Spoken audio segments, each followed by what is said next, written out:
તો આગળ સમાચારમાં વાત કરીએ તો આણંદથી સમાચાર સામે આવી રહ્યા છે। આણંદથી સમાચાર સામે આવી રહ્યા છે કહી શકાય કે આણંદના સામરખામાં એટીએમ મશીનમાં ચોરીનો પ્રયાસ કરવામાં આવ્યો છે। કોમ્પ્લેક્સમાં ખાનગી હિટાચીનું એટીએમ તોડવાનો પ્રયાસ। તો લૂંટારો દ્વારા અડધો કલાક સુધી એટીએમ તોડવાનો પ્રયાસ કરવામાં આવ્યો। એટીએમ મશીન ન તૂટતા આશરે 5 લાખ રૂપિયા બચ્યા। તો આણંદ ગ્રામ્ય પોલીસ મથકમાં ફરિયાદ કરવામાં આવી છે। સમગ્ર મામલે તપાસ શરૂ કરાશે। તો એટીએમ મશીન ન તૂટતા આશરે 5 લાખ રૂપિયા બચ્યા છે। લૂંટારો દ્વારા અડધો કલાક સુધી એટીએમ તોડવાનો પ્રયાસ કરવામાં આવ્યો હતો। કોમ્પ્લેક્સમાં ખાનગી હિટાચીનું એટીએમ તોડવાનો પ્રયાસ। આણંદ સામરખામાં એટીએમ મશીનમાં ચોરીનો પ્રયાસ કરવામાં આવ્યો છે, પરંતુ ન તૂટતા છેલ્લે પૈસા બચ્યા અને આણંદ ગ્રામ્ય પોલીસ મથકમાં ફરિયાદ પણ કરવામાં આવી છે। તો સમગ્ર મામલે પોલીસે તપાસ શરૂ કરી છે। લૂંટારુઓ દ્વારા અડધો કલાક સુધી એટીએમ તોડવાનો પ્રયાસ પણ કરવામાં આવ્યો। તો કોમ્પ્લેક્સમાં ખાનગી હિટાચીનું એટીએમ તોડવાનો પ્રયાસ કરવામાં આવ્યો। આણંદ ગ્રામ્ય પોલીસ મથકમાં ફરિયાદ કરવામાં આવી છે। તો વધુ વિગતો સાથે સંવાદદાતા સપન પટેલ આપણી સાથે ફોન લાઈન પર જોડાઈ ગયા છે। જી, આણંદના સામરખામાં એટીએમ મશીનમાં ચોરીનો પ્રયાસ કરવામાં આવ્યો છે, શું છે સમગ્ર મામલો? ચોક્કસ સ્મિતા, જો વાત કરવામાં આવે તો આણંદના સામરખા ગામની બહાર આવેલા એક કોમ્પ્લેક્સમાં ખાનગી એટીએમ મશીન તોડવાનો નિષ્ફળ પ્રયાસ થવાની ઘટના પ્રકાશમાં આવી છે।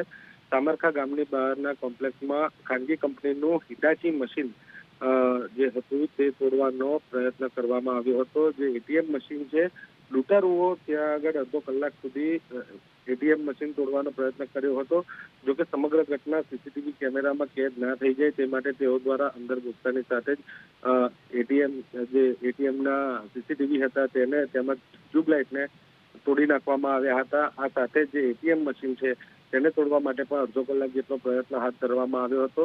જોકે કોમ્પ્લેક્સની અન્ય દુકાનોમાં લાગેલા કેમેરામાં જે લૂંટારુઓ હતા, જે દારૂ હતા, તે લોકોને જોઈ લેવામાં આવ્યા છે। હાલ સમગ્ર મામલે આણંદ ગ્રામ્ય પોલીસ મથકે ફરિયાદ નોંધવામાં આવી છે અને તમામ આરોપીઓને પકડવાની તજવીજ હાથ ધરવામાં આવી છે।